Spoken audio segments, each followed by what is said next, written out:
Recording में दीजिएगा।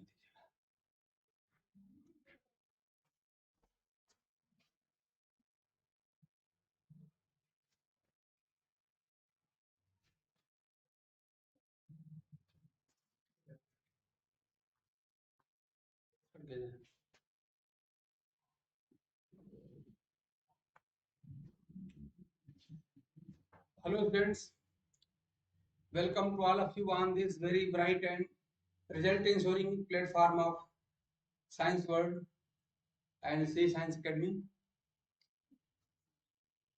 Students, हम लोगों ने कल से ही थोड़ा सा इंट्रोडक्शन के बाद हमने बात किया था कि हमको एनाटॉमी पहले पढ़ना है, टीजीटी, पीजीटी और एलटी, प्रवक्ता, जेएससी के लिए। तो उसमें हमने बताया था कि कुछ काम मैंने आपको करने के लिए कहा था, वो आप जरूर करिएगा। जैसे मैंने कहा था कि जैसे कोई बुक आप ले लीजिए इंटरमीडिएट स्टैंडर्ड की और उसको लेकर के उसमें जो बायोमॉलिक्यूल्स हैं उनको पढ़िए, कोई डाउट हो तो हम देखेंगे उसको, और उसके बाद से थोड़ा सा सेल वाला चैप्टर पढ़ जाएंगे, है ना। तो हालांकि आगे चल के बाद में हम लोग भी डिस्कस करेंगे, पढ़ेंगे उसको। मैं नहीं कह रहा कि हम नहीं पढ़ाएंगे, सब पढ़ाएंगे, लेकिन थोड़ा सा उसको लेकर आप अपडेट रहेंगे तो अच्छा रहेगा। हम लोग स्ट्रेटजी प्लान किए हैं कि जैसे मान लिया आपने उधर से बायोमॉलिक्यूल और सेल बायोलॉजी यानी सेल कम से कम पढ़ लिया, तो सेल के बारे में कोई डाउट आपको नहीं रहा, आपको हालांकि है भी नहीं डाउट, मैं जानता हूँ, फिर भी आप रिवाइज कर लीजिएगा। और अब एनाटॉमी पढ़ना चाहिए हमको, पूरे सेल के बारे में जान लेना है। इसके बाद से हम लोग थोड़ा सा एम्ब्रियोलॉजी पढ़ लेंगे, जितना सिलेबस में है थोड़ा ढंग से ठीक ठाक करके। इतना पढ़ने के बाद हम लोग जो होंगे वो बिल्कुल इस कंडीशन में होंगे कि हम कोई चैप्टर पढ़ सकते हैं। तो हम लोग इसके बाद क्या करेंगे, मैं बता रहा हूँ प्लानिंग। इसके बाद से जितने भी प्लांट ग्रुप्स हैं, राइट फ्रॉम, आप बैक्टीरिया भी शामिल कर लीजिएगा, तो बैक्टीरिया से लेके एनजीओ तक सारी हम लोग सारे क्लासेस हम लोग पढ़ लेंगे एक एक करके। ये अपनी प्लानिंग है। बीच में आप लोग अगर कहेंगे तो हम लोग टॉपिक जैसा आप लोग कहेंगे उस हिसाब से बदला भी जा सकता है, जैसा कोई हार्ड एंड फास्ट रूल नहीं है। लेकिन इतना जरूर होना चाहिए कि सेल वाला चैप्टर पढ़ने के बाद आपको एनाटॉमी और एम्ब्रियोलॉजी जरूर पढ़ना चाहिए। इसके बाद आप जो भी टॉपिक पढ़ना चाहें पढ़ सकते हैं, कोई प्रॉब्लम आपको नहीं आती है। ये मेरा अपना एक्सपीरियंस है। चलिए बात शुरू करते हैं एनाटॉमी में। हमने कल बताया था एनाटॉमी जो होती है, एनाटॉमी एक ऐसा सब्जेक्ट है जो हम में से हर कोई खुद इस पर प्रैक्टिकल करके बैठा है। हम लोगों ने अपने 11th क्लास में, 12th क्लास में, या बीएससी में या एमएससी में हर जगह हमने सेक्शन काट काट के हमने देखा है। रूट की स्ट्रक्चर कैसी होती है, स्टेम कैसा होता है, लीफ कैसा होता है, हमने देखा है। तो वही असल में वही तो एनाटॉमी है। यानी कि क्या हुआ, किसी प्लांट या प्लांट पार्ट के कि आर्गन की जो इंटरनल स्टडी होती है, यानी जो उसको सेक्शन काट के स्टेन करके और जो माइक्रोस्कोप के नीचे हम देखते हैं, वही तो है एनाटॉमी। यानी study of internal structure of plant and their organs या पार्ट्स इज कॉल्ड एनाटॉमी। ये एनाटॉमी हमारी होती है। अब देखिए इसमें एक स्ट्रेटजी आप ध्यान दीजिएगा, वो आपको फॉलो करना पड़ेगा कि जितने भी टाइप के सेल्स एंड टिश्यू होते हैं, सबके अपने इंडिविजुअल कैरेक्टर्स हमको ढंग से पता होना चाहिए, है ना। वो जब पता हो जाएगा तो उसके बाद से आपको स्ट्रक्चर ऑफ दोनों तरह का, मोनोकाट, डाइकाट, स्टेम, ऐसे monocot, dicot, leaf, monocot, dicot, root, सबको पढ़ा जाएगा। उनमें सिमिलरिटीज क्या क्या है, डिफरेंसेस क्या है, सब देखा जाएगा। और इसके बाद से हम लोग देखते हैं, वो आप जानते हैं आपके सिलेबस में है, सेकेंडरी ग्रोथ और थोड़ी सी एबनॉर्मल फीचर्स भी है। आप देखिए ये आपका सिलेबस होता है, ठीक। तो आज हम शुरू कर रहे हैं इसलिए हमने टिश्यू पर हमने बात थोड़ा कर लिया था कि टिश्यू क्या होता है, हम जानते ही हैं क्या होता है। पूरी डेफिनेशन हमने बताया था आपको, ये होता है कि ग्रुप ऑफ सिमिलर और डिसिमिलर सेल्स। आ गया था ग्रुप ऑफ सिमिलर और डिसिमिलर सेल्स। ध्यान दीजिएगा, इसमें दोनों तरह की टिश्यू की डेफिनेशन हम एक साथ बोल रहे हैं, सिंपल भी और कंपाउंड भी। तो ग्रुप ऑफ सिमिलर और dissimilar cells which perform similar function or help to perform a common function and have common embryonic origin। तो इस तरह से आप जानते हैं कि जो ग्रुप ऑफ सिमिलर सेल है वो सिंपल टिश्यू के लिए होता है, और जो ग्रुप ऑफ डिसिमिलर सेल है कंपाउंड टिश्यू के लिए होता है। ऐसे which perform similar function, ये जो होता है ये सिंपल टिश्यू के लिए होता है, और which help to perform a common function, वो कॉम्प्लेक्स टिश्यू के लिए होता है, और कॉमन एम्ब्रियोलॉजी सबके लिए होती है। तो अगर आपसे पूरा टिश्यू के लिए कोई बात से आपसे कहता है तो आप दोनों एक साथ बोलेंगे। हालांकि बुक्स में अलग से आपको सिंपल टिश्यू को भी ज्यादा लिखा मिलता है, तो आप बुक्स को भी फॉलो करिए, दोनों डिफिनेशन जानिए और इसके लिए तैयार रहिए कि जैसा हमारा क्वेश्चन रहेगा, जैसा हमारा ऑब्जेक्टिव रहेगा, उसके हिसाब से अपना आंसर हम दे लेंगे। तो हमको टोटलिटी में होलिस्टिक स्टडी करनी चाहिए, क्योंकि हमको भाई कोई रिटन एग्जाम यहाँ देना नहीं है। हमारे अंदर ऑब्जेक्टिविटी होनी चाहिए, हमारे पास थॉरो नॉलेज सब्जेक्ट का होना चाहिए, और उस पर जैसा भी क्वेश्चन आएगा उसका आंसर कर लेंगे। तो इस तरह से डेफिनेशन हमने आपको बता दिया, आप जानते हैं। आगे चल के हम लोग यहाँ पर टाइप ऑफ टिश्यू की अगर बात करें, टाइप ऑफ टिश्यू की, तो आप सब जानते हैं, मैं तो मान के चलता हूँ कि जो टीजीटी पीजीटी का जो क्लास चलता है, उसको तो मैं तो अपने अंदर रिवीजन क्लास मानता हूँ। इसलिए क्योंकि आप सब लोग पढ़े लिखे हैं, एटलीस्ट ग्रेजुएट्स लोग हैं, ग्रेजुएट आप लोग हैं, पोस्ट ग्रेजुएट आप लोग हैं, डॉक्टरेट डिग्री भी हो सकता है किसी के पास हो, तो मैं तो मानता हूँ कि आप लोग ऑलरेडी पहले से पढ़े लिखे हुए लोग होते हैं। इसलिए एक तरह से हम लोग बस सब्जेक्ट का सिलेबस का हम लोग रिवीजन कर लेते हैं, मैं यही मानता हूँ। हालांकि आप लोगों में से प्रैक्टिकली यही बात है कि कुछ लोग मान ली काफी दिनों से अपना सब्जेक्ट छोड़ के बैठे थे, या कोई और विषय लेके तैयारी कर रहे थे, अब आप लगे साइंस लैब में तैयारी करने, बायोलॉजी की तैयारी करने लगे, तो ऐसे लोग थोड़ा भूल गए होते हैं। तो जो भूल गए हैं उनका भी ठीक है, उनका तो पूरा रिवीजन हो जाएगा, और जो लोग पहले जानते हैं उनका थोड़ा और अपडेट हो जाएगा, और अपग्रेडेशन हो जाएगा।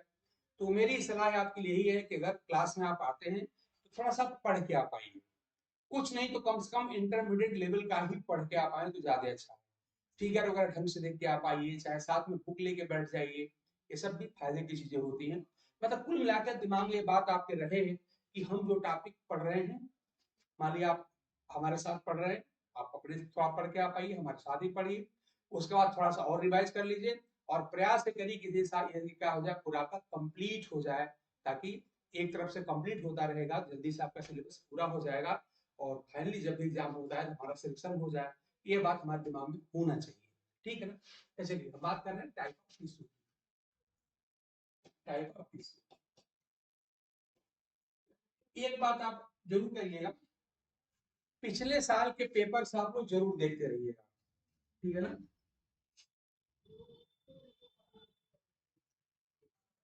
अच्छा, एक मिनट।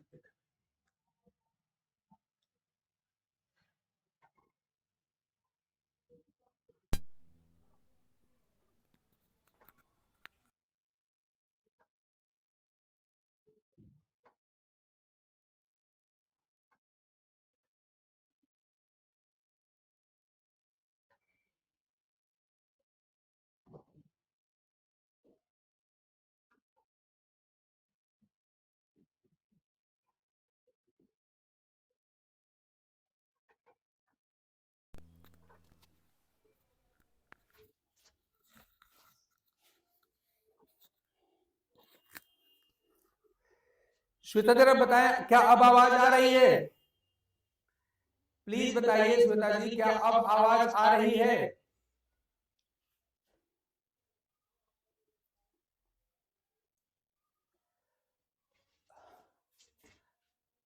हाँ, असल में क्या होता है, इसको गलती कहा जाए कि हमने माइक ऑन ही नहीं किया था।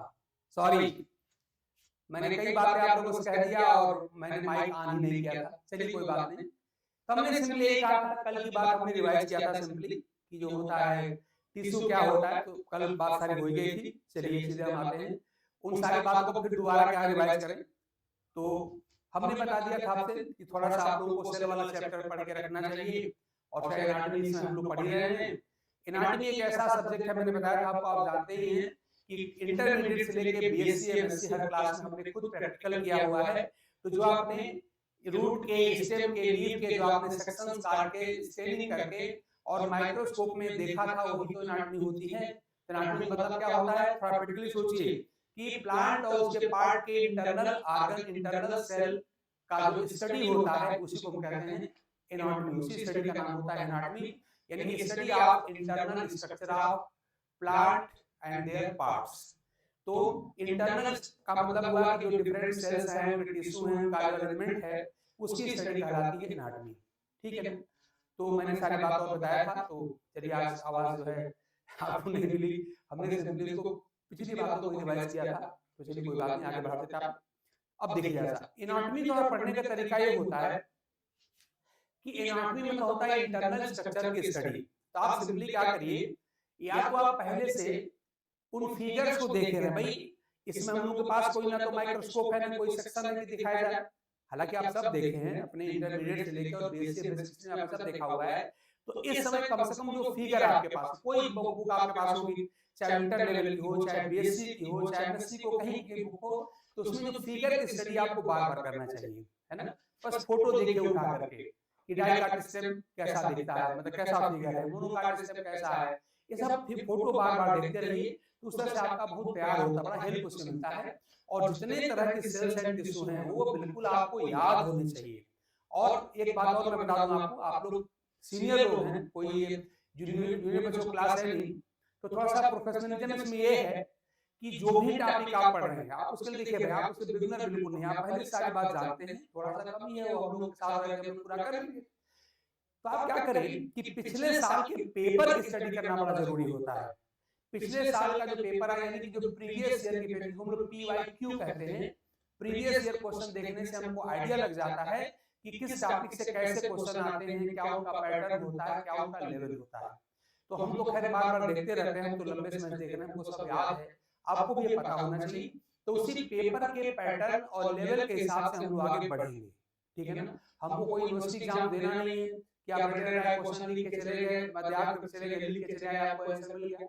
यहाँ पे बात दूसरी है, हमारे ऑब्जेक्टिविटी होनी चाहिए, थोड़ा सब्जेक्ट का थॉरो नॉलेज होना चाहिए, थोड़ा सा ब्रॉड स्पेक्ट्रम अपना करना पड़ेगा, वो हम लोग कर लेंगे बड़े आसान से। तो चलिए हमारे टाइप ऑफ टिश्यू पे अब देखिए, टिश्यू को क्लासिफाई या टाइपिफाई करने का कई तरीका होता है, कई क्राइटेरिया होती है। जब भी ध्यान दीजिएगा, जब भी आप टाइपिफिकेशन करते हैं या क्लासिफिकेशन करते हैं किसी भी चीज का, किसी भी स्ट्रक्चर का, किसी भी कंपाउंड का, किसी का भी करते हो, तो वहां पर आपको क्राइटेरिया बतानी चाहिए कि आखिर बेसिस क्या है, what is the basis of classification. तो हम यहाँ जो क्लासिफिकेशन करने जा रहे हैं, जो हम टाइपिफाई करने जा रहे हैं, उस बेसिस पे करने जा रहे हैं कि जो हम टिश्यू पढ़ रहे हैं उसकी जो कंपोनेंट सेल्स हैं उसमें डिविजनल कैपेसिटी है कि नहीं। मतलब अपनी क्राइटेरिया क्या होगा, on the basis of presence of divisional capacity, है ना, कि जो टिश्यू हम पढ़ने जा रहे हैं उसकी जो कंपोनेंट जो सेल्स होती हैं उनमें डिविजन कैपेसिटी है कि नहीं। तो अब ध्यान दीजिएगा, कुछ ऐसे टिश्यू होते हैं आप जानते हैं जिनकी सेल्स में 3 बात याद रखिए, जो या तो प्रेजेंटली डिवाइड कर रही होती है, ध्यान दीजिए मैं मेरिस्टेमेटिक टिश्यू की बात कर रहा हूँ, आप बात जानते हैं 3 बात होती है, वो तीनों बात हम बुक में नहीं लिखी है, फिर भी आप तीनों बात होनी चाहिए, या तो डिवाइड कर रही हो प्रेजेंटली, या डिवीजन की तैयारी कर प्रिपरेशन कर रही हो, या फ्यूचर में जिसमें डिवीजन की कैपेसिटी हो। ये तीनों बात हो सकती है, ध्यान दीजिएगा। तो अगर आपको यहाँ पर यूपीपीएससी से होने वाले किसी एग्जाम के बारे में अगर आप सोच रहे हैं, जैसे आपका LTJIC हो गया, चाहे JIC का प्रवक्ता हो गया, यहाँ का पेपर थोड़ा सा स्टैंडर्ड होता है। टीजीटी पीजीटी जो पहले हुआ करता था, अब हालांकि अब तो कमीशन आपका बदल गया, अब देखिए कैसा सिस्टम रखता है अपना नया कमीशन। लेकिन टीजीटी पीजीटी जो पहले हुआ करता था उसके क्वेश्चन काफी आसान होते थे, और शुरू से आप जानते हैं कि एलटी जो जैसी होती है चाहे प्रोक्ता स्टैंडर्ड थोड़ा सा ठीक ठाक होता है। मतलब जैसे पहले पीसेस हुआ करता था, पीसेस में पहले जो ऑप्शन हुआ करते थे, तो उसी के पैटर्न में आपके क्वेश्चन अभी भी आते हैं, थोड़ा सा क्वेश्चन आपको ठीक ठाक देखना पड़ेगा।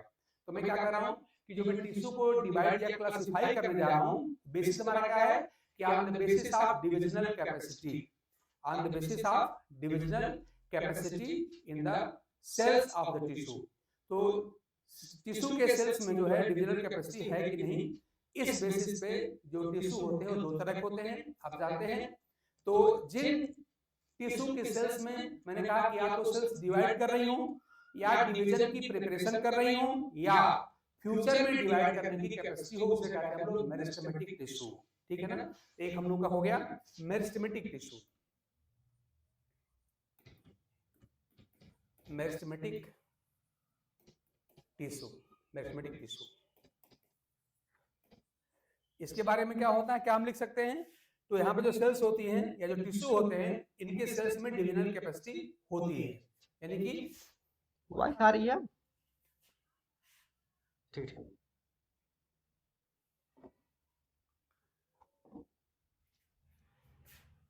यहाँ क्या होती है, सेल्स ऑफ द टिश्यू क्या होती हैं, are either in active stage of division, in active stage of division. या तो डिवाइड कर रही है मतलब, और अगर डिवाइड ना भी कर रही हो तो डिवीजन के लिए प्रिपरेशन कर रही हो, उसको भी हम कह सकते हैं मेरिस्टेमेटिक टिश्यू। और इसको इनएक्टिव मत पढ़ लीजिएगा, ये है इन अलग है और एक्टिव अलग है। इन एक्टिव स्टेज ऑफ डिवीजन और प्रिपेयरिंग फॉर डिवीजन, या प्रिपेयर कर रही है तभी इसको हम रख लेंगे इस कैटेगरी में, और प्रिपेयरिंग फॉर डिवीजन, है ना। ये हो गया आपका मेरिस्टेमेटिक। तो सिंपल सी बात है, अगर हिंदी में कहें तो जिन सेल्स में विभाजन की क्षमता होती है, या जो विभाजित कर रही होती हैं, या जो विभाजन के लिए अपने आप को प्रिपेयर कर रही होती हैं, उनको हम कहते हैं मेरिस्टेमेटिक टिश्यू कहते हैं। तो जिस टिश्यू की सेल्स या तो विभाजन या डिवीजन कर रही होती हैं, या जिनमें डिवीजन की या विभाजन की तैयारी हो रही होती है, वो कहलाते हैं मेरिस्टेमेटिक टिश्यू।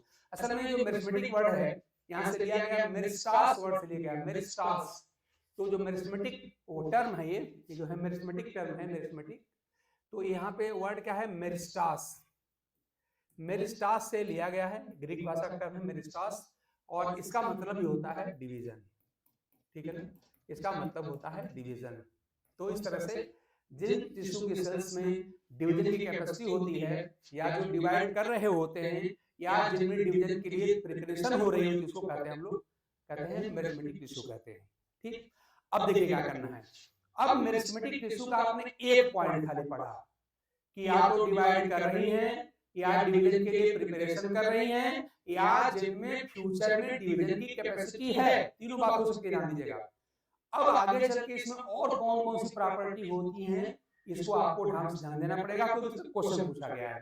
तो प्रेजेंट टाइम हम क्या कर रहे हैं, हमने जो टिश्यू को क्लासिफाई किया है, वहां पे क्राइटेरिया ही है, और क्राइटेरिया क्या है, on the basis of capacity of division. यानी यहाँ पर हम लिखना चाहें हम क्या लिखेंगे, on the basis of capacity of division. यानी हमारे जो विभाजन का जो क्राइटेरिया है वो क्या है, कैपेसिटी ऑफ डिवीजन सेल्स में है कि नहीं, कैपेसिटी ऑफ डिवीजन, है ना। तो अगर डिवीजन कैपेसिटी है, डिवीजन अगर हो रहा है तो मेरिस्टेमेटिक है, और ऐसे सारे के सारे टिश्यू जिनके सेल्स में डिविजनल कैपेसिटी समाप्त हो गई है, खत्म हो गई है, जो जिसकी सेल डिवाइड नहीं कर रही है, वो कहलाता है परमानेंट टिश्यू। तो दूसरा आपका हो जाएगा परमानेंट टिश्यू, ये आपका हो गया परमानेंट टिश्यू। इसमें क्या होता है सब जानते हैं आप लोग कि दो tissue whose cells have lost the capacity of division, ऐसे टिश्यू जिनकी सेल्स में विभाजन की क्षमता समाप्त हो गई है, वो कहलाते हैं परमानेंट टिश्यू। तो ध्यान दीजिए, ये बात अभी हमने खाली एक सुपरफिशियल बात कही है, और वो क्या है, खाली इस बेसिस पे कि जिस टिश्यू को हम पढ़ रहे हैं उसके सेल्स में डिवीजन कैपेसिटी है कि नहीं। इतने से काम नहीं चलेगा, आगे चल के इसके बारे में और ढेर सारी बातें हमको पढ़नी पड़ेगी। मतलब मेरिस्टेमेटिक टिश्यू के बारे में हमको ढेर सारी बातें और पढ़नी पड़ेगी, और ऐसे ही परमानेंट के बारे में ढेर सारी बातें हमको पढ़नी है। लेकिन प्रेजेंट टाइम में जो हमने यहाँ पे जो दो लाइन ड्रा कर दिया या डिवाइड कर दिया, आपने यहाँ पे वहाँ पे क्राइटेरिया बता दिया कि किस बेसिस पे आप डिवाइड करने जा रहे हैं। तो बेसिस क्या था, on the basis of capacity of division, ठीक है ना। तो इनमें डिवीजन की क्षमता होती है, इनमें नहीं होती, एक लाइन की बात है। अब हम थोड़ा सा मेरिस्टेमेटिक को और आगे बढ़ा रहे हैं, यानी पहले इसको ढंग से पढ़ लेंगे, इस पर बेस क्वेश्चन आप देख लीजिएगा, और तब जाकर उसका परमानेंट को देखा जाएगा तरीका होता है। तो हम डिटेल शुरू करते हैं पहले मेरिस्टेमेटिक टिश्यू का। शुरू करते हैं मेरिस्टेमेटिक टिश्यू।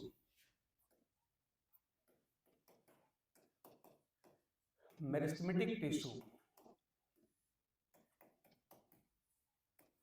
देखिए पहली बात है, अगर मैं इनके कैरेक्टर की बात करूं या कैरेक्टरिस्टिक फीचर की बात करूं,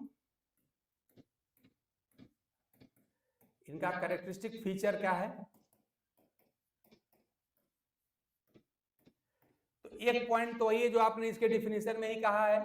पहला पॉइंट क्या था कि cells of the tissue have capacity to divide और in active state of division. तो पहला पॉइंट हम लोग का पहले ही हो गया है ना, क्या, कैपेसिटी ऑफ डिवीजन।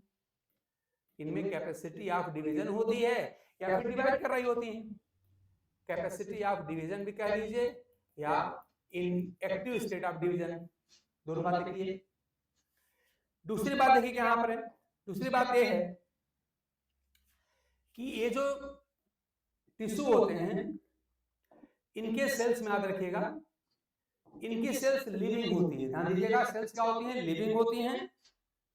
इनमें खाली प्राइमरी सेल वॉल होती है जो सेलुलोज की बनी होती है, और दूसरी बात ये होती है कि इनमें जो होता है दो सेल के बीच में स्पेस जनरली नहीं होता। ये पॉइंट खूब क्वेश्चन पूछेगा, देख लीजिएगा। यानी यहाँ क्या बताया हमने कि सेल्स जो होती हैं, जो टिश्यू होती है, इनकी सेल्स क्या होती हैं? ये थिन वॉल्ड होती हैं, लिविंग होती हैं, खाली इसमें सेलुलोज की बनी हुई प्राइमरी सेल वॉल होती है और इंटरसेलुलर स्पेस में नहीं होता। ये बात आप याद रखिए, मैं लिख रहा हूँ। यहाँ पे क्या होता है कि these cells are, यही बात सब पॉइंट आप याद रखना है, सेल्स आर लिविंग। ध्यान दीजिएगा, लिविंग होती है, ठीक है ना, विथ थिन सेलुलोजिक, सेलुलोज की बनी हुई सेलुलोजिक प्राइमरी सेल वॉल, खाली प्राइमरी सेल वॉल होती है, प्राइमरी सेल वॉल, खाली प्राइमरी सेल वॉल होती है। और यहाँ पे दो सेल के बीच में जिसको हम कहते हैं इंटरसेलुलर स्पेस, वो यहाँ पर नहीं पाया जाता। सेल वॉल एंड लैक, यहाँ पे अभाव होता, नहीं पाया जाता। क्या? Lack intercellular spaces, intercellular space यहाँ पर नहीं मिलता। ये बात याद रखिएगा। तो आपने क्या कहा कि cells are living, cell living होती हैं। इसमें क्या होती है कि बहुत पतली प्राइमरी सेल वॉल होती है जो सेलुलोज की बनी होती है, और इनमें इंटरसेलुलर स्पेस यहाँ पर नहीं पाया जाता। तीसरी बात याद रखिएगा, इन सेल में क्या होता है, इनका जो प्रोटोप्लाज्म होता है उसमें वैक्यूल्स या तो बिल्कुल नहीं पाई जाती। आप जानते हैं प्लांट सेल का कैरेक्टर है कि वहां पे लार्ज वैक्यूल होती है, यहाँ पे वैक्यूल्स या तो नहीं पाई जाती हैं, और अगर प्रेजेंट भी हैं तो बहुत छोटी छोटी और बहुत कम संख्या में होती है। पॉइंट, सब पॉइंट आप याद रखिए भाई। इमेजिन करिए कोई सेल है, प्लांट सेल में आप जानते हैं सेल वॉल जनरली होती है, एक बड़ी सेल वॉल होती है, सारी बड़ी से वैक्यूल होती है। लेकिन यहाँ क्या कर रहे हैं कि वैक्यूल्स या तो एब्सेंट हैं, है ही नहीं है, और अगर हैं भी तो very smaller in size and few in number. अगर हैं भी तो संख्या उनकी बड़ी कम है और साइज उनकी बड़ी छोटी होती है। हालांकि आप जानते हैं प्लांट सेल की विशेषता नहीं होती है। प्लांट सेल में आप जानते हैं कि वहां पे लार्ज वैक्यूल होती है, वैक्यूलेटेड प्रोटोप्लाज्म प्लांट सेल का होता है। लेकिन यहाँ क्या कर रहे हैं कि जो मेरिस्टेमेटिक सेल्स होती हैं वहां पे क्या होता है, या तो वैक्यूल्स एब्सेंट होती हैं, और अगर होती भी हैं तो very smaller in size and few in number. यानी अगर होंगी भी तो उनकी संख्या बड़ी ही कम होगी और साइज बहुत ही छोटी होगी। ये बड़ा इंपॉर्टेंट पॉइंट होता है इसका, मेरिस्टेमेटिक सेल्स का। कोई लिख रहा हूं, ध्यान दीजिए। दूसरा पॉइंट क्या है कि वैक्यूल या तो एब्सेंट हैं, वैक्यूल्स आर इधर एब्सेंट, या तो एब्सेंट हैं, इधर एब्सेंट आर, अथवा अगर हैं तो क्या हो जाएगा आर इफ प्रेजेंट, अगर प्रेजेंट हैं, इफ प्रेजेंट तो क्या है very small in size, size बड़ी छोटी हो जाएगी, very small in size and few in number, संख्या बहुत ही कम होती है। याद रखिए एनाटॉमी का यही मतलब है कि हर सेल के इंडिविजुअल कैरेक्टर आप ढंग से याद करिए। ये बात आपको याद रखना चाहिए जितनी भी सेल्स आप पढ़ें, चाहे आप मेरिस्टेमेटिक पढ़ रहे हैं चाहे परमानेंट पढ़ रहे हैं। परमानेंट टिश्यू में चाहे सिंपल टिश्यू आप पढ़ेंगे चाहे कॉम्प्लेक्स टिश्यू पढ़ेंगे, जितनी टाइप के आप सेल्स पढ़ेंगे, पैरेन्काइमा, कोलेनकाइमा, स्प्लेनकाइमा, जाइलम के सारे कंपोनेंट, फ्लोएम के सारे कंपोनेंट, सबके इंडिविजुअल कैरेक्टर आपको ढंग से याद होने चाहिए। और उसमें आप देखेंगे कई ऐसी सेल्स होती हैं जो लिविंग होती हैं, उनमें इन्वायरमेंटल कंडीशन में वहां पे क्या होता है, वहां पर मॉडिफिकेशंस होते हैं। तो जो मॉडिफिकेशंस होते हैं वहां से हमको बड़ा इंपॉर्टेंट क्वेश्चन मिलता है, एक एक करके देखा जाएगा। मतलब हम लोग का ध्यान दीजिएगा, हमारा और आपका सभी लोगों का जो एक गाइडिंग प्रिंसिपल है या गाइडिंग सोर्स हो क्या होगी, हमारे पिछले वर्षों के पेपर और हमारे अनुभव, हमारा जो एक्सपीरियंस है लंबे समय से पढ़ाने का, और उससे आगे बढ़ के क्या है पिछले वर्षों के पेपर, ये हमारे लिए हमारे गाइडलाइन है, वो हमको आइडिया देंगे। और आपको भी देखते रहना चाहिए पिछले वर्षों के पेपर हमारे बेस्ट गाइड होते हैं, वो हमको सब बता देते हैं कि किस टॉपिक से कैसे कैसे क्वेश्चन आता है, क्या उनका पैटर्न होता है, क्या उनका लेवल होता है। तो कोई टीचर आपसे शायद झूठ बोल सकता है, कोई फ्रेंड आपको बहका सकता है, लेकिन पिछले साल के जो पेपर्स हैं वो बिल्कुल ऑनेस्टली हर बात आपके सामने रख देते हैं, कभी पढ़ के देखिए। तो देखिए मेरा आप लोगों से मेरा एडवाइस है, एक्सपर्ट एडवाइस करी हुई है कि अगर आप 8वीं पढ़ना शुरू कर रहे हैं तो पढ़ने के साथ ही साथ पिछले साल के पेपर भी आप जरूर देखते रहिए। हालांकि समय समय से सारे क्वेश्चन में बताता रहूंगा, आपको मैं सारे क्वेश्चन सॉल्व भी कराऊंगा, लेकिन थोड़ा सा आप लोग भी ये करते रहिए। तो अब तक मैंने कितने पॉइंट बताया? तो पहला पॉइंट आपने क्या कहा, इनमें कैपेसिटी ऑफ डिवीजन। अभी और पॉइंट बचे, खत्म नहीं हुआ अभी हम लोग का ये पॉइंट कंप्लीट नहीं हुआ, अभी आगे देखेंगे। तो मैंने आपसे क्या कहा, यहाँ क्या लिखा है, कैपेसिटी ऑफ डिवीजन, पहला इंपॉर्टेंट पॉइंट होगा। फिर आपने क्या कहा, दीज सेल्स आर लिविंग, ये लिविंग सेल्स होती हैं, जीवित सेल्स होती हैं। और क्या होता है, थिन सेलुलोजिक, सेलुलोज का बना हुआ यहाँ पर खाली प्राइमरी सेल वॉल होता है, यानी सेलुलोज का बना हुआ खाली प्राइमरी सेल वॉल होता है, कोई यहाँ पे सेकेंडरी सेल वॉल नहीं होती। और क्या कहा आपने, एंड लैक नहीं होता, क्या नहीं होता, इंटरसेलुलर स्पेस। ध्यान दीजिएगा, यहाँ पर कोई इंटरसेलुलर स्पेस नहीं होता। आपको पता होगा, मान लीजिए मैं कहूँ कि यहाँ पे एक सेल है, ये मान लीजिए दूसरी सेल है, मान लीजिए ऐसे यहाँ पे तीसरी सेल है। तो देखिए जो मैं क्रॉस लगा रहा हूँ, यहाँ पे क्रॉस लगा रहा हूँ ना, तो दो सेल के बीच का जो स्पेस है हमने क्रॉस लगाया है, इसी स्पेस का नाम है इंटरसेलुलर स्पेस। इसका नाम है इंटरसेलुलर स्पेस, यानी दो सेल के बीच में जो स्पेस होता है उसे हम कहते हैं इंटरसेलुलर स्पेस। वो यहाँ पे नहीं होता, यानी ये चीज यहाँ पे मैं काट रहा हूँ नहीं होता।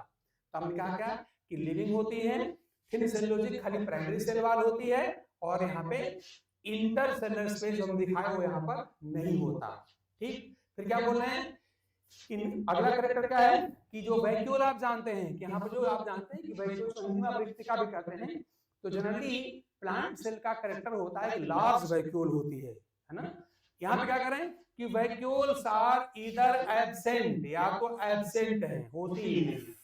वैक्यूल जो प्लांट सेल का कैरेक्टरिस्टिक फीचर होता है उसे कह रहे हैं क्या कि यहाँ पर या तो एब्सेंट है, और मान लो अगर प्रेजेंट है करें इफ प्रेजेंट, अगर उपस्थित हैं भी तो क्या करें, वेरी स्मॉल इन साइज, उनका आकार बहुत ही छोटा है और संख्या उनकी बड़ी कम है, and very few in number, संख्या उनकी बहुत ही कम होती है। तो वैक्यूल जो होती हैं या तो बिल्कुल एब्सेंट होती हैं, और अगर होंगी भी तो उनकी संख्या बहुत ही कम होगी और साइज बहुत ही छोटी होगी। ठीक है, चलिए नेक्स्ट पॉइंट हम लोग आते हैं। अगला कैरेक्टर है, अगला कैरेक्टर ये ध्यान दीजिएगा कि इनमें क्या होता है, इनका प्रोटोप्लाज्म जनरली डेंसर होता है। ध्यान दीजिएगा, एक बात आप याद रखिए, जिस किसी भी सेल को डिवाइड करना होता है, जैसे मान लीजिए हमने कहा कि मान कोई भी सेल हो, सपोज करिए मैं कहूँ ये मदर सेल है कोई, तो कोई मदर सेल अगर डिवाइड करने वाली है, चाहे वो मेरिस्टेमेटिक हो चाहे ना हो, तो जो भी जिस सेल को भी डिवाइड करना होता है तो आप जानते हैं उसमें तमाम प्रिपरेशंस होती हैं, और उन प्रिपरेशन का रिजल्ट होता है, आप जानते हैं वहां पर क्या बनता है, आप याद करिए जब सेल डिवाइड करनी होती है तो आप जानते हैं इंटरफेज जाती है, और इंटरफेज आप जानते हैं प्रिपरेटरी फेज होता है, वहां पर आप जानते हैं आरएनए सिंथेसिस होती है, प्रोटीन सिंथेसिस होती है, डीएनए की डबलिंग होती है, सेल आरएनए की डबलिंग होती है, मतलब ढेर सारी सिंथेसिस होती है, और इन सब सिंथेसिस का परिणाम क्या होता है, उसका प्रोटोप्लाज्म डेंसर हो जाता है। ठीक है ना, और न्यूक्लियस कंपैरेटिवली बड़ा हो जाता है। तो यहाँ पर ये बात आपको याद रखना चाहिए कि जो मेरिस्टेमेटिक सेल्स होती हैं इनका भी प्रोटोप्लाज्म डेंसर होता है और न्यूक्लियस साइज यहाँ पर बड़ी होती है।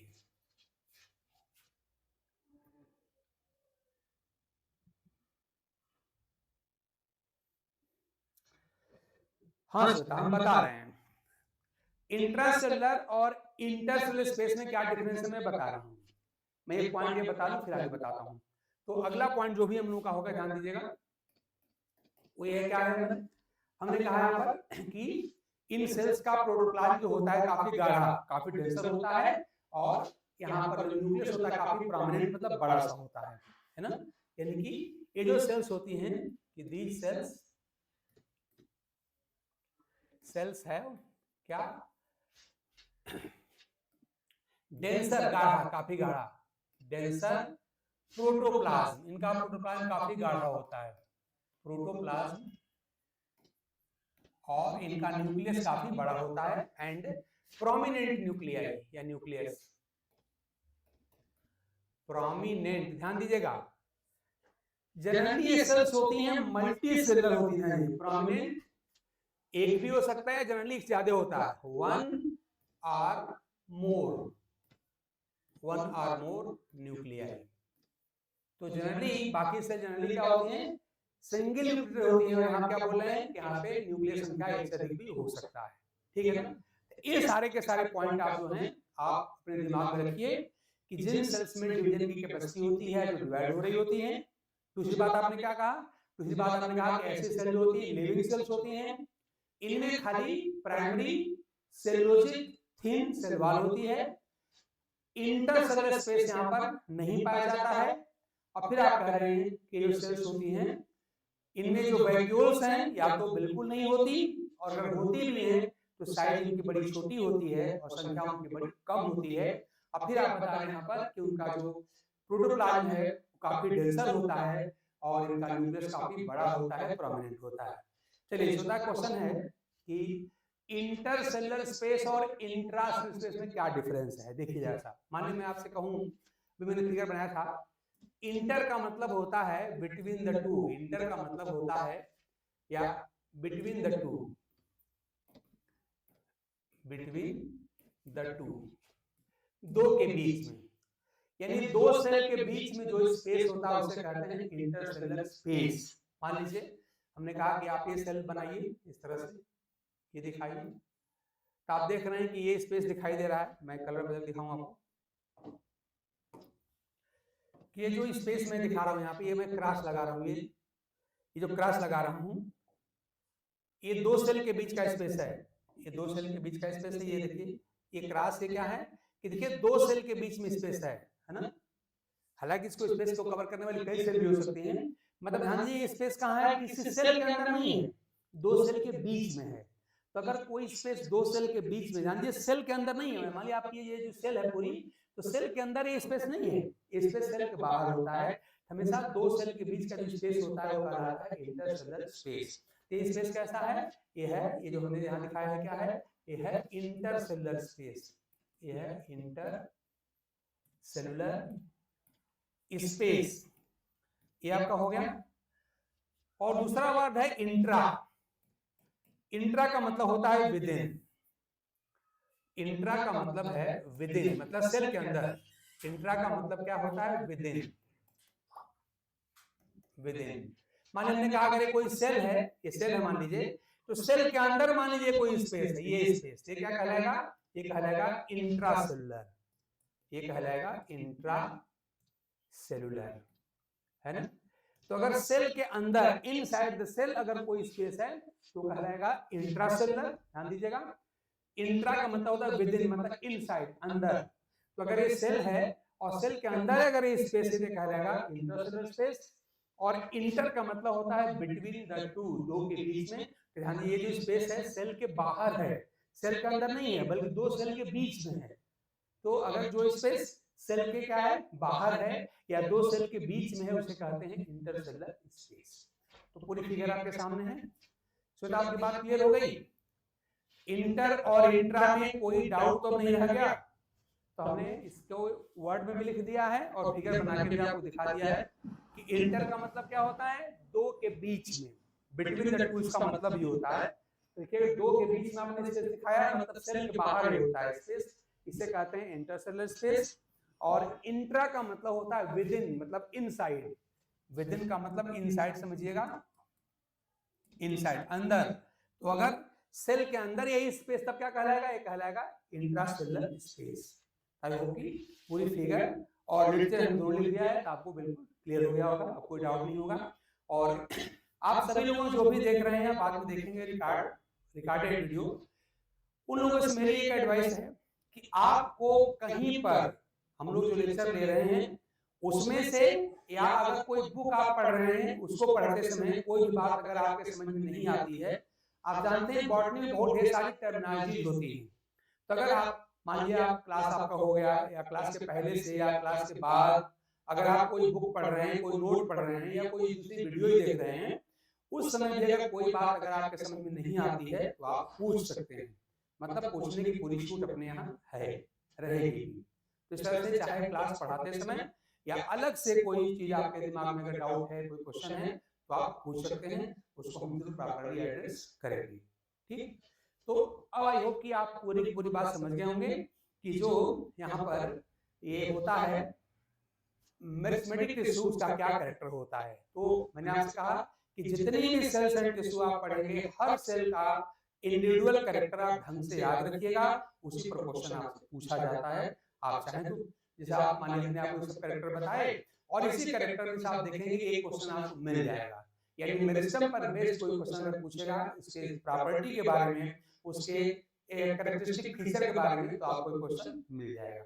यही 4-5 पॉइंट हैं जो आपको याद रखना चाहिए मेरिस्टम के बारे में। ठीक है। अच्छा, अब इसके बाद से देखिए ऐसा, अब हम पढ़ेंगे टाइप्स ऑफ मेरिस्टम। तो मेरिस्टम का टाइप, इसको टाइपिफाई, मैंने आपको बताया कि जब भी आपको टाइपिफाई या क्लासिफाई करना होता है तो आपको क्राइटेरिया बताना होता है कि किस बेसिस पे आप क्लासिफाई कर रहे हैं। ठीक है ना। जैसे मान लीजिए कह रहे हैं अपने क्लास के बच्चों को कहते हैं कि तुम फर्स्ट डिवीजन हो, तुम सेकंड डिवीजन हो, तुम थर्ड डिवीजन हो, या तुम पढ़ने में बड़े अच्छे हो, तुम खराब हो, तुम एवरेज हो। तो अगर ऐसा कहेंगे तो बच्चा पूछेगा ना क्या बेसिस है, क्यों हमको कह रहे हैं कि ये बहुत बहुत अच्छे हैं और हमको कह रहे हैं कि आप बहुत बीच वाले हो, आप कह रहे हैं नहीं बहुत बड़े खराब हो। तो हम तरीका बताएंगे अपना, हम कोई आधार बेसिस बताएंगे, भाई इस बेसिस पर मैं आपको कह रहा हूँ कि आप पढ़ने में बहुत अच्छे हैं और आप पढ़ने में एवरेज हैं या आप पढ़ने में खराब है। ठीक, और जानते हैं हमारे जो सिस्टम्स हैं, जो हमारे बोर्ड के सिस्टम्स हैं या यूनिवर्सिटी सिस्टम, वहाँ पे रेटिंग आप जानते हैं हर जगह निर्धारित है, कितना परसेंट पाएंगे तो आपका फर्स्ट डिवीजन रहेगा, इतना पाएंगे तो सेकंड डिवीजन रहेगा, इतना पाएंगे थर्ड डिवीजन रहेगा, इतना पाएंगे उसके बाद आपका डिस्टिंक्शन हो जाएगा, और इतना इससे कम पाएंगे तो आप फेल हो जाते हैं, है ना। तो हर जगह आप जानते हैं क्राइटेरिया होती है। तो इसी तरह से जैसे हमने आपको बताया आपको कि जब हम टिश्यू को क्लासिफाई या टाइपिफाई कर रहे थे कि टिश्यू कितने टाइप के होते हैं, तो आपने बताया कि हमारी जो क्राइटेरिया क्या है वो है कि जिस टिश्यू की हम बात कर रहे हैं उसके सेल्स में डिविजनल कैपेसिटी है कि नहीं है। तो अगर डिविजनल कैपेसिटी है या सेल डिवाइड कर रही है तो उसको आपने कहा था मेरिस्टेमेटिक टिश्यू, और उसका कैरेक्टर हम लोगों ने पढ़ा है करके।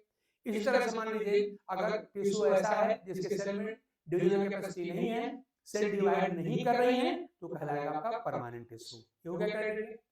अब मैं थोड़ा सा और आगे बढ़ाते हुए इस मेरिस्टेमेटिक टिश्यू को ही आगे पढ़ने जा रहा हूँ, क्या उसका क्लासिफिकेशन या टाइपिफिकेशन, यानी टाइप्स या क्लासिफिकेशन ऑफ मेरिस्टेमेटिक टिश्यू। चलिए शुरू करते हैं टाइप्स या classification of meristematic tissue. Types of meristematic tissue, types of meristematic tissue. तो देखिए यहाँ जो टाइप हम करेंगे या क्लासिफिकेशन करेंगे, इसके कई क्राइटेरिया होंगे, कई बेसिस, कई आधार होता है।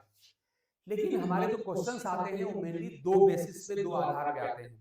एक आता है ओरिजिन के बेसिस पर, ओरिजिन के बेसिस पर जो टिश्यू होते हैं उनके बारे में, और उसमें आपने पढ़ा है कि 3 तरह के होते हैं। एक होता है प्राइमोडियल, एक होता है प्राइमरी और एक होता है सेकेंडरी टिश्यू।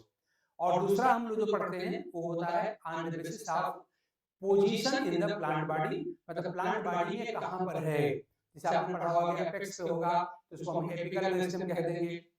अगर एपिकल मेरिस्टेम का ही पीछे छूट गया भाग है, अगर परमानेंट टिश्यू के बीच में अगर धंसा होगा, फंसा होगा, मतलब इंटरकैलिटेड होगा, तो उसे कहा जाता है इंटरकैलिटेड मेरिस्टेम।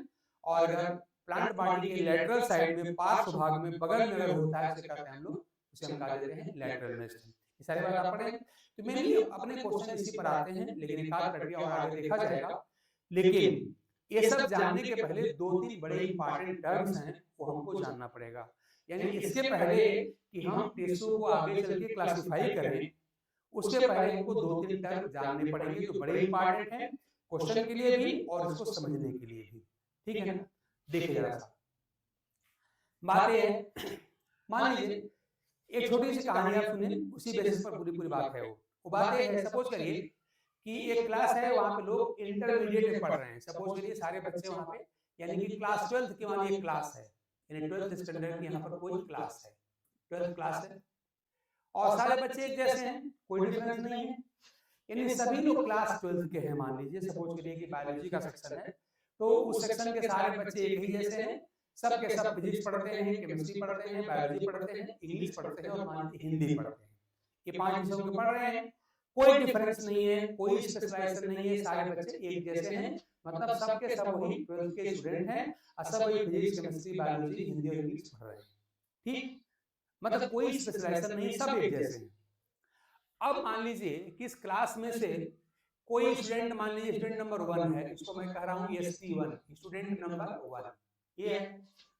मान लीजिए जो बच्चा है, सपोज करिए कि उस समय मान लीजिए सपोज करिए कि वहां पे एयरफोर्स की वैकेंसी आई थी, आर्मी की वैकेंसी आई थी, उसने उसको फॉर्म फिलअप किया, एग्जाम दिया और सेलेक्ट हो गया।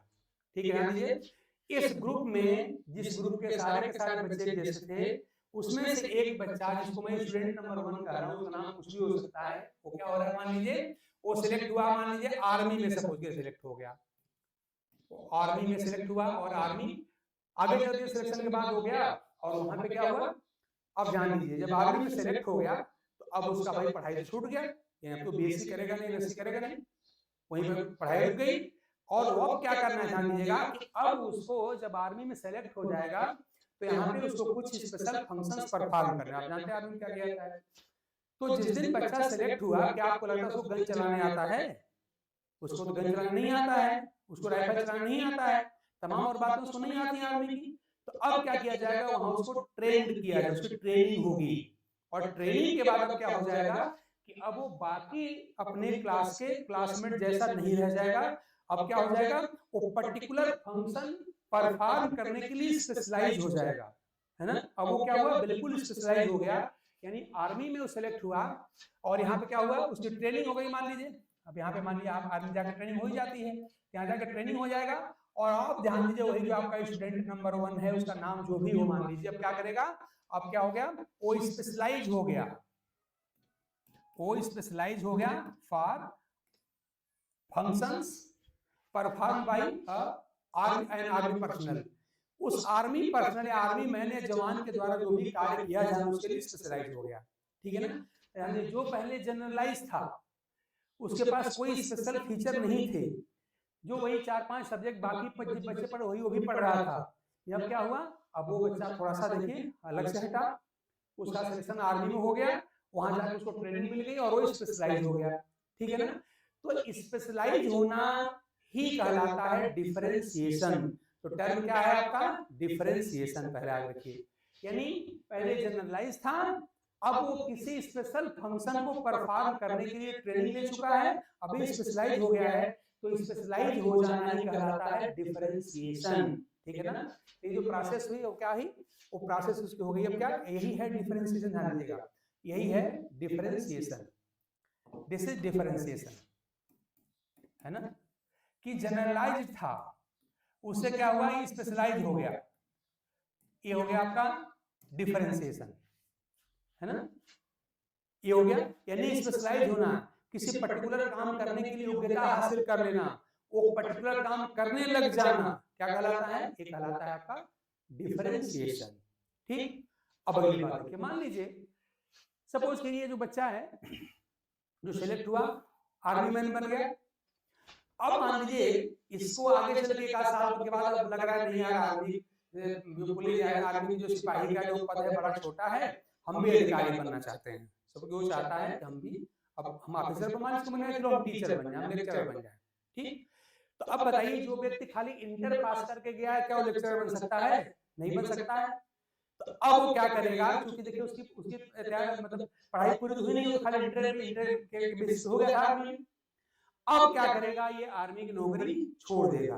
ठीक है ना, और आर्मी की नौकरी छोड़ने के बाद क्या करेगा, ध्यान दीजिए, अब फिर से जाके यूनिवर्सिटी या कॉलेज ज्वाइन कर लिया, मान लीजिए यूनिवर्सिटी में चला गया चाहे कॉलेज में आ गया, और यूनिवर्सिटी कॉलेज में आकर के मान लीजिए फिर से BA BSc करने लगा, यूनिवर्सिटी ज्वाइन कर लिया और मान लीजिए इसको BSc कहा जाए, अब मान लीजिए BSc अब यहाँ पे करने लगा। ठीक, अब जब BSc करने लगा तो ध्यान दीजिएगा, अब तो ढेर सारे बच्चे BSc कर रहे होंगे ना, मान लीजिए अगर बायो साइड का बच्चा है तो मान लीजिए जूलॉजी बॉटनी केमिस्ट्री पढ़ रहा होगा, तो बाकी सारे बच्चों जैसा ही हो गया। यानी जो स्पेशलाइज्ड था, जो एक गनमैन बन गया, जो आर्मी की ट्रेनिंग लेकर होकर स्पेशलाइज हो गया था, कोई विशेष कार्य कर रहा था, अब वो सारा स्पेशलाइजेशन किनारे गया। सिंपली यूनिवर्सिटी में वो बीएससी में आके पढ़ रहे हैं, बीएससी कर रहे हैं, और जैसे बाकी सारे बच्चे वैसे वो भी हैं, वो भी जूलॉजी बॉटनी केमिस्ट्री पढ़ते हैं, अपना जनरलाइज हो गए। तो ध्यान दिए, अब स्पेशलाइज से फिर से जनरलाइज होना एक कहलाता है डिफरेंशिएशन का उल्टा, मतलब डी डिफरेंशिएशन। ध्यान दिए मेरी बात का, अगर जनरलाइज से स्पेशलाइज हुए तो डिफरेंशिएशन, और अगर स्पेशलाइज से फिर जनरलाइज हो गए तो कहलाता है डी डिफरेंशिएशन। यानी अब जो प्रोसेस क्या है कि अपनी आर्मी की जो स्पेशलाइज नौकरी थी छोड़ करके अब फिर से दोबारा यूनिवर्सिटी ज्वाइन कर रहे हैं, फिर से बाकी सब जैसे हो जा रहे हैं, सारे बच्चों जैसे वो भी, उनका भी अपना यूनिफॉर्म या ड्रेस होगा, सारे बच्चों ऐसे भी जो होते हैं फिजिक्स केमिस्ट्री सारी जूलॉजी बॉटनी केमिस्ट्री पढ़ रहे हैं, इनमें कोई स्पेशलाइजेशन नहीं है, बिल्कुल जनरलाइज हो गए, बाकी पूरे क्लास के बच्चों जैसे ही हो गए। इसी का नाम होता है डी डिफरेंशिएशन। इसका उल्टा हो गया, ये हो गया डी डिफरेंशिएशन। डी डिफरेंशिएशन, इस बात को आप लोग समझिएगा। आई होप कि इस स्टोरी के माध्यम से आप समझ पाएंगे। तो पहले क्लास 12th का जनरलाइज स्टूडेंट था, जनरलाइज, ध्यान दीजिए जनरलाइज था, है ना। अब ये स्पेशलाइज हो गया, आर्मी मैन बन गया, भाई गन चलाने की ट्रेनिंग ले लिया इसने, तो स्पेशलाइज हो गया। तो स्पेशलाइज होना ही कहलाता है डिफरेंशिएशन। फिर इनका मन क्या, नहीं भाई हमारी जो डिग्री कम है, हमको तो लेक्चरर बनना है, तो आपको भाई एमएससी करना पड़ेगा। तो यहाँ से आर्मी नौकरी छोड़ के फिर जनरलाइज हो गए, फिर यूनिवर्सिटी में आकर के बीएससी करने लगे, बीएससी करेंगे, फिर एमएससी करेंगे, ऐसे करेंगे तब लेक्चरर बनेंगे। तो अब क्या है, बिल्कुल अब क्या जनरलाइज हो गए, यानी स्पेशलाइज से फिर हो गए जनरलाइज, है ना। और स्पेशलाइज से यहाँ पे जनरलाइज होना, ध्यान दीजिए यहाँ पर जनरलाइज हो गए हैं, स्पेशलाइज से जनरलाइज हो गए, कॉमन स्टूडेंट की तरह हो गए हैं। यही प्रक्रिया कहलाती है डी, क्या है, डी डिफरेंशिएशन, मतलब डिफरेंशिएशन का उल्टा। अब इनके अंदर कोई स्पेशलाइजेशन नहीं है, जैसे बाकी सारे बच्चे क्लास में वैसे भी हैं, ये भी जूलॉजी बॉटनी केमिस्ट्री अपनी पढ़ रहे हैं, ठीक, ये हो गया। अच्छा, अब मान लीजिए क्या हुए, अब ये यूनिवर्सिटी से मान लीजिए अब क्या कर रहे हैं, अब यहाँ से सिलेक्ट हो गए, सपोज करिए कि अब इनकी डिग्री यहाँ पे पूरी हुई, और डिग्री पूरी करने के बाद फिर मान लीजिए जहाँ पर कहीं जाते हैं, सपोज करिए कि मान लीजिए कि अब ये सपोज करो कि यहाँ ग्रेजुएट हुए, इसके बाद से मान लीजिए आर्मी में ही आप जानते हैं सीडीएस का पोस्ट होता है, अधिकारी हम लोग होते हैं। तो इन्होंने क्या किया, ग्रेजुएशन के बाद फिर से सीडीएस का एग्जाम दिया और फिर से सिलेक्ट हो गए, है ना, ध्यान दीजिएगा। अब ये फिर से एग्जाम दे रहे हैं और सीडीएस के लिए एग्जाम दिया और सिलेक्ट हो गए वहां पर ग्रेजुएट होने के बाद, या मान लीजिए आगे चल के बीएससी के बाद एमएससी कर लिया, अब फिर वहां पे सिलेक्ट हो गए, लेक्चरर बन गए, तो उसकी ट्रेनिंग दी जाएगी, फिर से सिलेक्ट हो जाएंगे।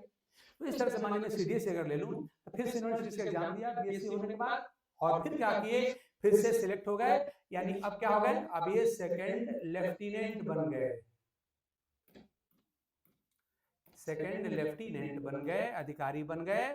और बनने के बाद फिर इनको ट्रेनिंग दी जाएगी, आप जानते हैं पहले सिलेक्ट होंगे, और सिलेक्ट होते ठीक है उस पोस्ट पे सिलेक्ट जरूर हो गए हैं, लेकिन अभी सारी यहाँ की योग्यता मिली नहीं है, लेकिन अब इनको ट्रेन कर दिया जाएगा। अब इनको मान लीजिए ट्रेनिंग मिल जाएगी, और ट्रेनिंग होकर लेने के बाद ये ट्रेंड ऑफिसर यहाँ पे बन जाएंगे।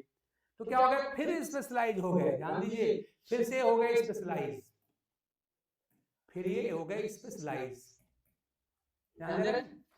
तो पहले क्या था, पहले जनरलाइज से स्पेशलाइज हुए थे, है ना, मतलब बिल्कुल सामान्य क्लास 12 के स्टूडेंट से निकल के तुरंत चले गए थे, आर्मी में चले गए थे, वहां पे ट्रेनिंग लेकर के वहां के हथियार चलाने के एक्सपर्ट हो गए थे। तो जनरलाइज से स्पेशलाइज हो गए थे, इनका हुआ था डिफरेंशिएशन। बाद में मैंने कहा कि सिंपली पहले सिपाही के स्तर पे थे, इनको अधिकारी बनने का मन था, और अधिकारी बनने के लिए भाई कम से कम बीएससी या बीए करना जरूरी था। तो इनका क्या, आर्मी की नौकरी छोड़ दी और फिर से जाके यूनिवर्सिटी में बीएससी या बीए जो भी ज्वाइन कर लिया। और जब ज्वाइन कर लिया तो फिर इनका वही हाल हो गया, जैसे सारे बच्चे वैसे ही हो गए, यानी स्पेशलाइज से फिर हो गए जनरलाइज, और स्पेशलाइज से जनरलाइज होना क्या कहलाता है, डी डिफरेंशिएशन। ध्यान दीजिए डिफरेंशिएशन का उल्टा, ये हो गया डी डिफरेंशिएशन, ये सामान्य हो गए, बिल्कुल जनरलाइज हो गए। अब यहाँ पर मानिए उन्होंने अपनी डिग्री हासिल की, बीएससी पास किया, ग्रेजुएट हो गए, अब फिर उन्होंने सीडीएस का एग्जाम दिया और यहाँ पर एग्जाम में सेलेक्ट हो गए, और सिलेक्ट होकर मान लीजिए सेकंड लेफ्टिनेंट का इन्होंने एग्जाम पास कर दिया, अब जाके वहाँ ऑफिसर की ट्रेनिंग हो जाएगी और अधिकारी बन जाएगा आदमी, वहाँ जाके फिर उसका उनका अपना स्पेशलाइज वर्क होगा। तब क्या होगा देखिए, इस जनरलाइज से फिर स्पेशलाइज हो गए, है ना। तो क्या कहलाएगा, ये कहलाएगा रीडिफरेंशिएशन। ध्यान दीजिए, ये जनरलाइज थे, अब फिर दोबारा हुए स्पेशलाइज, यही कहलाएगा क्या, ये कहलाएगा रीडिफरेंशिएशन। रीडिफरेंशिएशन, ये बात थोड़ा सा समझने की है, बड़ा इंपॉर्टेंट है, क्वेश्चन खूब मिलता है इसमें से। मतलब तीनों टर्म में से एक टर्म जनरली क्वेश्चन में रहता ही रहता है। ये क्या हो गया कि फिर से अधिकारी बन गए, अब यूनिवर्सिटी स्टूडेंट नहीं रहे, अब सब लोगों जैसे नहीं रहे, ये स्पेशल हो गए, सेकंड लेफ्टिनेंट बन चुके हैं, ट्रेनिंग मिल जाएगी, यहाँ सब हो जाएंगे। तो क्या कहलाएगा, ये कहलाएगा रीडिफरेंशिएशन। ये है रीडिफरेंशिएशन, है ना, रीडिफरेंशिएशन। तो डिफरेंशिएशन का सिंपल सा मतलब है स्पेशलाइज हो जाना, है ना। जो जनरलाइज थे, सामान्य लोगों जैसे थे, उससे हटके स्पेशलाइज हो जाना, किसी काम को करने में एक्सपर्ट हो जाना, कोई विशेष काम करने लग जाना, ये कहलाता है स्पेशलाइजेशन। और स्पेशलाइज होना ही इनऑर्गेनिक भाषा में क्या कहलाता है, डिफरेंशिएशन, है ना। तो इंटर का बच्चा आर्मी में चला गया, क्या हो गया, डिफरेंशिएशन हो गया। फिर से आर्मी की नौकरी छोड़कर फिर स्टूडेंट बन गया, उल्टा इसका हो गया, ये हो गया डी डिफरेंशिएशन। और यहाँ से फिर से आर्मी में अधिकारी बन के चला गया, फिर स्पेशलाइज हो गया, उसका फिर से दोबारा डिफरेंशिएशन हो गया। जो डिफरेंशिएशन यहाँ पे हुआ था वही देखिए फिर से दोबारा हो गया, दोबारा मतलब री मतलब होता है पुनः, तो ये कहलाएगा री डिफरेंशिएशन। आई होप कि इस कहानी के माध्यम से आप इस बात को समझ गए होंगे कि डिफरेंशिएशन कहते हैं किसको, है ना। डी डिफरेंशिएशन क्या होता है और री डिफरेंशिएशन क्या होता है। तो किसी काम को करने के लिए स्पेशलाइज हो जाना कहलाता है डिफरेंशिएशन, ठीक। उस काम को छोड़ के फिर से सामान्य हो जाना, उल्टा कर देना उसका, ये कहलाता है डी डिफरेंशिएशन। और फिर दोबारा स्पेशलाइज हो जाना कहलाता है री डिफरेंशिएशन। तो इस बात को आप समझिएगा, मैंने एक कहानी के माध्यम से आपको बताया है। इसी बात को अब मैं बिल्कुल अपने सेल के माध्यम से बताता हूँ कि सेल में टिश्यू में क्या होता है। देखिए, मान लीजिए ये सेल है और ये मेरिस्टेमेटिक सेल है, ये मेरिस्टेमेटिक सेल है। इनका कैरेक्टर हम लोग पढ़ लिए, इनमें क्या होती है, सारी की सारी सेल एक जैसी हैं, सारी के सारे सेल का बिहेवियर एक जैसा है, सबका फंक्शन एक जैसा है, और सबका फंक्शन ये क्या है, डिवाइड डिवाइड एंड डिवाइड, है ना। नए नए सेल बनाने के लिए डिवाइड करना, सब सेल एक जैसे, कोई स्पेशलाइजेशन नहीं है, ठीक है ना। तो अभी क्या है, ये जनरलाइज्ड है, सामान्य है। अब मान लीजिए ये सेल क्या करे, ध्यान दीजिएगा, अब इसमें से डिविजनल कैपेसिटी समाप्त हो जाए और ये हो जाए परमानेंट, यानी कि यहाँ पर डिविजनल कैपेसिटी लास्ट और ये हो जाए परमानेंट, परमानेंट टिश्यू हो जाए। और कैसे होगी आप जानते हैं, अगर डिविजनल कैपेसिटी समाप्त हो जाएगी तो परमानेंट हो जाएगी। हम क्या करें, यहाँ पर क्या हो जाए, loss of divisional capacity, loss of divisional capacity, यहाँ पे डिविजनल कैपेसिटी समाप्त हो जाए, यहाँ हो जाए loss of divisional capacity, loss of divisional capacity यहाँ पर हो जाए, लॉस ऑफ डिविजनल कैपेसिटी, विभाजन की क्षमता खत्म हो जाए, डिविजनल कैपेसिटी यहाँ से खत्म हो गई, ठीक है ना। तो जिस सेल में डिविजनल कैपेसिटी नहीं रहेगी उसे हम कहेंगे परमानेंट, ये परमानेंट हो गई, ठीक है ना। अब परमानेंट होने के बाद आगे चल के हम लोग पढ़ेंगे परमानेंट डिफरेंट परमानेंट टिश्यू के अलग अलग फंक्शन होते हैं। जैसे हमारे आपने कहा दिया ये पैरेन्काइमा सेल हो गई, ये लीफ की सेल हो गई मान लीजिए। तो अब लीफ सेल होने का मतलब क्या है कि उसके अंदर फोटोसिंथेसिस होनी पड़ेगी, तो उसके अंदर अब ढेर सारे स्पेशलाइजेशन आएंगे। अगर उसको लीफ का मीजोफिल सेल बनना है तो आप सब जानते हैं कि लीफ की सेल जो होती है फोटोसिंथेटिक सेल्स होती हैं, और उसके लिए क्या करना पड़ेगा, अब उस सेल को स्पेशलाइज होना पड़ेगा। और वो स्पेशलाइजेशन क्या ध्यान दीजिएगा, एक बात मैं शायद बताना भूल गया, बता दोबारा कि जो मेरिस्टेमेटिक टिश्यू होते हैं ना, उनमें जो प्लास्टिड्स होते हैं वो नॉन फंक्शनल प्रोप्लास्टिड कंडीशन में होते हैं। ये बात जरा सा नोट में जोड़ लीजिएगा, ये बात शायद मैंने पहले ही बताया था, मैं बता दूं कि जो यहाँ पर मेरिस्टेमेटिक सेल्स होती हैं उनके अंदर क्या हो जाएगा, उनके अंदर जो फंक्शनल प्लास्टिड या क्लोरोप्लास्ट वगैरह नहीं होता, ये होता है कैसा, इनके अंदर नॉन फंक्शनल प्रोप्लास्टिड होता है। मैं यहाँ जब दोबारा लिख दे रहा हूँ, इनमें क्या होता है, हैव क्या, नॉन फंक्शनल, अभी फंक्शनल नहीं होता है, नॉन फंक्शनल प्रोप्लास्टिड्स, इनके अंदर प्रोप्लास्टिड्स होते हैं। यानी ये सेल फोटोसिंथेटिक नहीं होती क्योंकि इनका जो प्लास्टिड है नॉन फंक्शनल है, ठीक।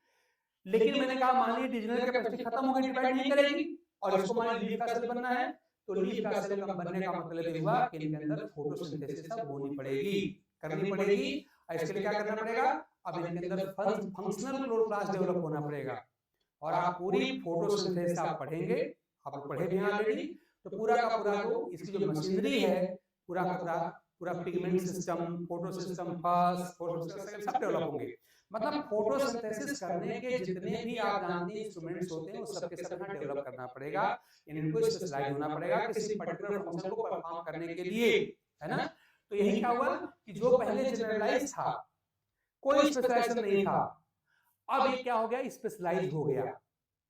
इसके अंदर पिगमेंट्स की सिंथेसिस हो गई, क्लोरोप्लास्ट डेवलप हो गया, और एक विशेष प्रकार का कार्य करने लगा। वो कार्य क्या है, फोटोसिंथेसिस, ठीक है ना।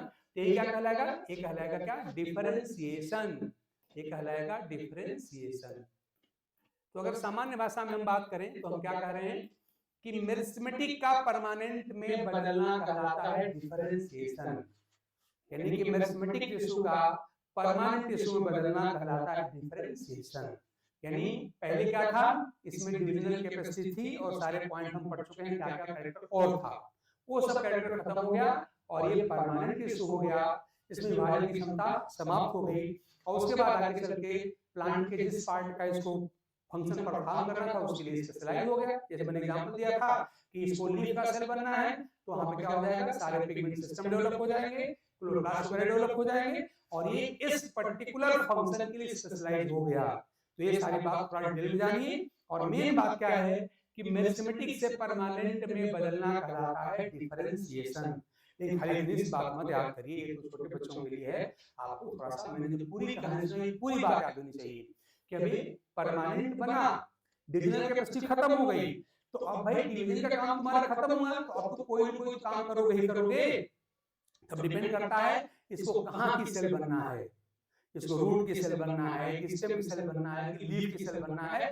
तो जहाँ की सेल बनना होगा उसके हिसाब से उसको फंक्शन परफॉर्म करना पड़ेगा, और जो फंक्शन परफॉर्म करना पड़ेगा उसके लिए इसके अंदर स्पेशलाइजेशन हो जाएगा। जैसे मैंने एग्जांपल दिया कि लीफ की सेल बनना है, अगर इसे फोटोसिंथेटिक सेल बनना है तो उसके अंदर डिफरेंट टाइप के जो पिगमेंट्स हैं, डिफरेंट टाइप के जो क्लोरोप्लास्ट हैं, वो सब डेवलप होने पड़ेंगे। ये सारी थोड़ा सा कहानी ज्यादा जानी तो हमारा लेवल क्या लिखेगा। अगर मैं एलटी की बात करूं तो हमारा लेवल क्या है, कम से कम बीएससी बीएड हम हैं। और मान लीजिए प्रवक्ता की बात है तो हमारी पढ़ाई क्या मिनिमम एमएससी है। तो चूंकि हमारा थोड़ा सा एग्जाम हायर लेवल का है इसलिए हमको थोड़ा सा ज्यादा पढ़ना चाहिए, ठीक है ना। तो सामान्य भाषा में आप यही कह सकते हैं कि मेरिस्टेमेटिक से परमानेंट होना कहलाता है डिफरेंशिएशन, ठीक है। चलिए ये बात हो गई। अब ध्यान दीजिए, जब हम लोग सेकेंडरी ग्रोथ पढ़ेंगे तो वहां पर पढ़ेंगे, याद रखिए कि सेकेंडरी ग्रोथ होने के लिए, मान लीजिए सेकेंडरी ग्रोथ हम लोग दो जगह पढ़ेंगे, एक बार पढ़ेंगे वैस्कुलर रीजन में और एक बार पढ़ेंगे कार्टिकल रीजन में। मान लीजिए कार्टिकल रीजन की ही बात करूं, हालांकि हम दोनों की बात करेंगे। तो कार्टिकल रीजन में जब सेकेंडरी ग्रोथ होने को होगा, याद रखिएगा कि जो कॉर्टेक्स होता है, आप जानते हैं सबसे बाहर होता है एपिडर्मिस, सिस्टम की बात करो तो उसके बाद होता है हाइपोडर्मिस, फिर होता है कार्टेक्स, जनरल कार्टेक्स मान लीजिए। तो कार्टेक्स मेनली पैरेन्काइमा सेल का बना होता है, परमानेंट सेल होती है पैरेन्काइमा सेल। इसके बाद हम जानते हैं कि विद थिनवाइड सेल होती है, लिविंग सेल्स होती हैं, लेकिन इनमें विभाजन की क्षमता नहीं होती। आगे हम सारी बात डिटेल में करने वाले हैं, पढ़ किया जाएगा। तो पैरेन्काइमा सेल होती है।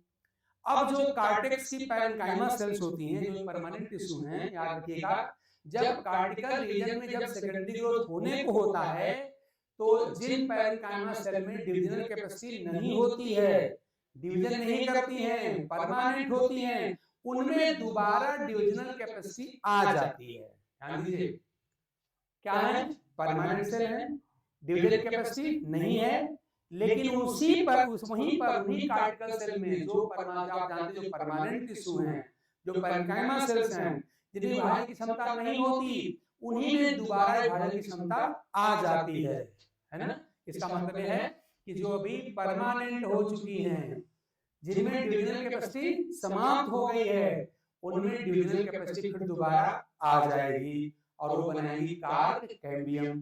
पूरी प्रक्रिया आप लोग पढ़े भी होंगे और सारी बात हम डिटेल में पढ़ने वाले हैं। मतलब कि जो ऊपर हो रहा था कि मेरिस्टेमेटिक सेल किसमें हो गई थी, परमानेंट में बदल गई थी, यानी जिन सेल में डिवीजन की कैपेसिटी थी वो डिवीजन की क्षमता समाप्त हो गई, परमानेंट हो गई। अब मैं क्या कह रहा हूं, मैं कह रहा हूं कि जिन सेल में डिवीजन की कैपेसिटी नहीं है, कौन, कार्टेक्स की पैरेन्काइमा सेल, तो जिनमें डिविजनल कैपेसिटी नहीं है उनमें फिर दोबारा डिविजनल कैपेसिटी आ जाएगी। मतलब जो ऊपर हुआ उसका उल्टा होने वाला है, ठीक है ना। यानी कि जो परमानेंट टिश्यू क्या हो जाएंगे, इनमें क्या हो जाएगी, एक्वायर कर लेंगे, एक्वायर डिविजनल कैपेसिटी, इनके अंदर डिविजनल कैपेसिटी आ जाएगी। इसका मतलब हो जाएगा बीकम, फिर से मेरिस्टेमेटिक हो जाएंगे,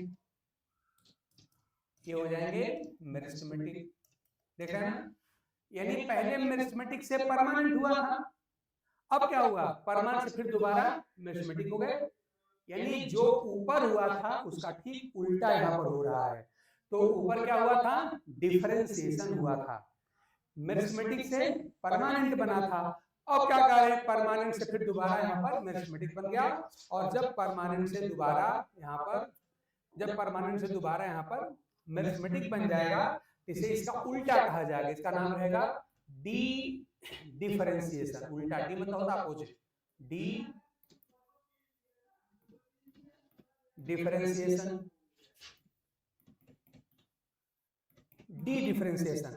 यानी क्या हो गया, परमानेंट से फिर से मेरिस्टेमेटिक हो जाना, देखिए उल्टा हुआ। पहले ऊपर क्या था, मेरिस्टेमेटिक से परमानेंट हुए थे, अब क्या बोल रहे हैं, अब कह रहे हैं परमानेंट से फिर दोबारा हो गए मेरिस्टेमेटिक, डिविजनल कैपेसिटी आ गई और ये सेल बनाती है कार्क कैम्बियम। और कार्क कैम्बियम के द्वारा आप जानते हैं कि फिर से दो वहां पर सेकेंडरी ग्रोथ होती है। इसी प्रकार से अभी खाली सुन लीजिए, बाकी पूरी फिगर बना बना कर दिखाएंगे आपको कि जो वेस्कुलर रीजन होता है, वेस्कुलर बंडल वाला जो रीजन होता है, वहां पर भी आप जानते हैं कि जो, अभी खाली नाम सुन लीजिए, फिगर आपको अभी नहीं दिखा रहे, वहां पर डिटेल दिखाएंगे कि वहां पर वेस्कुलर बंडल के बीच में, दो वेस्कुलर बंडल के बीच में ध्यान दीजिएगा कि जो पैरेन्काइमा सेल्स होती हैं ध्यान दीजिए, उनको कहते हैं मेमोरी रे, ठीक है ना। आगे फिगर बनाकर हम दिखाएंगे भी। तो दो वेस्कुलर बंडल के बीच में जो पैरेन्काइमा सेल्स होती हैं उन्हें कहते हैं मेमोरी रे, वो भी परमानेंट सेल्स हैं। और मेमोरी रे की जो परमानेंट पैरेन्काइमा सेल्स होती हैं वो भी मेरिस्टेमेटिक हो जाती हैं और वो बनाती हैं इंटरफेसिकुलर कैम्बियम। मतलब जिस प्रकार से कार्टेक्स की पैरेन्काइमा सेल बनाती हैं कैम्बियम यानी मेरिस्टेमेटिक हो जाती हैं, उसी प्रकार से जो मेमोरी रे होती हैं उनकी सेल्स भी पैरेन्काइमा सेल मेरिस्टेमेटिक हो जाती हैं। मतलब कुल मिला यही है कि कुछ ऐसी सेल्स भी हैं जो मैंने अभी नाम लिया, वो क्या हो गई, परमानेंट से हो गई, फिर दोबारा मेरिस्टेमेटिक। इसका नाम होता है डिफरेंशिएशन, ठीक है ना। लेकिन ध्यान दीजिए, अब चूंकि ये मेरिस्टेमेटिक हो गई हैं तो फिर से डिवाइड करेंगे, ध्यान दीजिए, फिर से डिवाइड करेंगी और डिवाइड करेंगे फिर दोबारा से क्या करेंगी, फिर से दोबारा यहाँ पर परमानेंट टिश्यू बनाएंगी, फिर दोबारा यहाँ पर परमानेंट टिश्यू बनाएंगी, जिसको हम लोग सेकेंडरी ग्रोथ कहते हैं, पढ़ेंगे वहां पर। फिर से हो गया परमानेंट, इसका मतलब कि मेरिस्टेमेटिक फिर हो गया परमानेंट। और असल में इन सबको सेकेंडरी ग्रोथ कहते हैं और इन टिश्यू को हम सेकेंडरी टिश्यू कहते हैं। तो यहाँ पे प्रक्रिया क्या होगी, ध्यान दीजिए, फिर से क्या हुआ कि फिर से देखिए, ध्यान दीजिए, मैंने क्या बताया आपको कि मेरिस्टेमेटिक से परमानेंट होना क्या कहलाता है, डिफरेंशिएशन। वही बात है कि फिर दोबारा हो रहा है, फिर मेरिस्टेमेटिक से परमानेंट हो रहा है। लेकिन देखिए मेरिस्टेमेटिक से परमानेंट आपका एक बार हो चुका है, डिफरेंशिएशन एक बार हो चुका है, यही डिफरेंशिएशन देखिए फिर दोबारा हो रहा है, इसे कहा जाता है रीडिफरेंशिएशन। ये वर्ड आपका है रीडिफरेंशिएशन, रीडिफरेंशिएशन, ठीक है ना। तो इस तरह से तीन टर्म हैं, डिफरेंशिएशन, डी-डिफरेंशिएशन और रीडिफरेंशिएशन। ये तीनों टर्म आप ढंग से याद रखिएगा। मैंने इसके पहले एक स्टोरी के माध्यम से बताया था, यहाँ पर सारी बात बता दिया। और आगे चले जब हम लोग पूरी सेकेंडरी ग्रोथ वगैरह पढ़ेंगे तो ये बातें फिर दोबारा आएंगी। ये टर्म आप ढंग से याद रखिएगा। इनकी आवश्यकता कहाँ है? जब हम पढ़ेंगे टाइप्स ऑफ मेरिस्टेमेटिक टिश्यू तब इनकी आवश्यकता पड़ेगी। अब यहाँ पे दूसरे क्लास का टाइम हो गया है, तो आज आपकी क्लास यहीं रोकते हैं। इस उम्मीद के साथ ये क्लास आपको अच्छा लगा होगा, इससे आपको फायदा हुआ होगा, और आगे हम उम्मीद करते हैं कि आप लोगों के सजेशन को पाके हम लोग और इम्प्रूव करेंगे। तब तक के लिए थैंक्स।